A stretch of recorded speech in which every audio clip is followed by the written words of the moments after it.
హ్మ్. మామూలుగా ఎక్కడ పుట్టిర్రు? ఈ కథ ఏంది? మీ కాందాన ఏంది?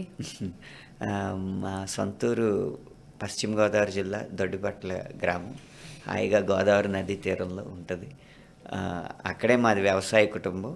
కొన్ని తరాల తర్వాత మా నాన్నగారు మాత్రం ఆ ఊర్లోనే ఉంటూ పక్కన పాలకొల్లు పట్టణంలో లెక్చరర్‌గా ఉద్యోగం చేశారు. తర్వాత అదే కాలేజీకి ప్రిన్సిపల్ అయ్యారు. అలా ఓ పక్క గవర్నమెంట్ వ్యవసాయం. టీచర్‌గా sir? Government aided. Government aided. ఓ పక్క వ్యవసాయం, అలాగే ఓ పక్క సామాజికంగా ఆహ్, విద్యా రంగంలో ఉన్న తండ్రి అవ్వడం వల్ల అన్ని రకాల అనుభవాలు కలిగినాయి చిన్నప్పుడే. హ్మ్. అదీ కాక ఆ 16 ఏళ్ల జీవితం నా మొత్తం జీవితంలో స్వర్ణయుగం. ఎందుకంటే ప్రకృతి ఒడిలో, గోదావరి తీరంలో, ఆహ్, నీటి కరువు లేని ప్రాంతం, హ్మ్. తిండికి కరువు లేని ప్రాంతం, హాయిగా పచ్చని పంటలు పండే ప్రాంతం. హ్మ్. దాంతో ఆ కడుపు నిండిన ఆ సంతోషంలో అందరికీ ఎటకారం, ఒకళ్ళ మీద ఒకళ్ళు జోకులేసుకోవడం, మాట్లాడుకోవడం.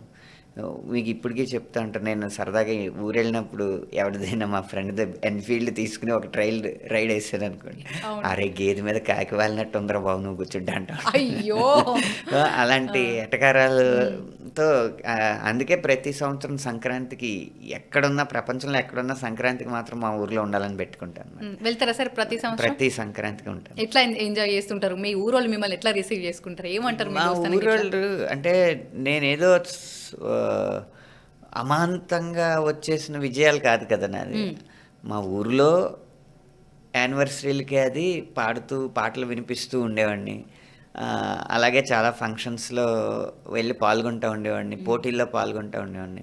అందుకని నేను పాడతాను, రాస్తాను అనేది వాళ్ళకి కొత్త విషయం కాదు. కాదు. అలవాటయిపోయిందిగ. అలవాటయిపోయిన హ్మ్. విషయమే. కాబట్టి నేను సెలబ్రిటీ జీవితాన్ని కాకుండా ఒక సహజమైన జీవితాన్ని అనుభవించాలి అంటే మా ఊర్లే. అబ్బా! మా ఊర్లోనే. ఎందుకంటే అంత హ్మ్. సహజంగా పలకరిస్తా ఉంటారు. మా హ్మ్. మా శ్రీరామ్ అనుకుంటారు తప్పితే హ్మ్. ఎక్కడికో ఎదిగిపోయాడని గాని హ్మ్. అలాంటి దూరం పెట్టడం అనేది ఉండదు. హ్మ్. మీరు ఇట్లా నాన్న నేను జాబ్ జెయ్యను. ఇది నా రూట్ గాదు. నేనిగ పాటలు రాసుకుంటా, మంచిగా పాడుకుంటా, లైఫ్‌ని మంచిగా ఇట్లా ఎంజాయ్ చేస్తా అని నాన్నకి చెప్పినప్పుడు అసలే మరి టీచర్ అంటే జరంత స్ట్రిక్టే ఉంటారు. అందులో ఇంకా గవర్నమెంట్ కొలువు చేస్తున్నారు కాబట్టి, లేదు లేదు చేయాల్సిందే అన్నారు అంటారా? లేకపోతే ఎట్లుండేది? లేకపోతే జానకే కత్తెందుకో నాయల్ది అని అట్లేమన్నా రియాక్ట్ అయ్యారా?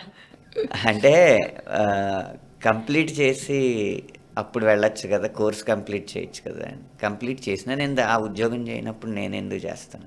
హ్మ్. లేదు ఒకసారి చూడన్నారు. ఈళ్ళు ఇలాగే అంటారని చెప్పి మానేసొచ్చేసాను. ఇంకేం చేయలేక సైలెంట్‌గా. అయ్యో!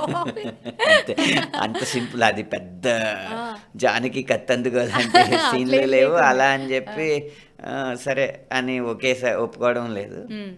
ఒప్పుకునేలా చేశారు మీరు. అంటే చిన్నప్పటి నుంచి అది అది వాళ్ళకి తెలుసు హ్మ్. మనస్తత్వం. హ్మ్. అనుకుంటే మాత్రం అదే చేస్తారు హ్మ్. అని. పట్టు పడితే ఇగ అది కావాల్సిందే.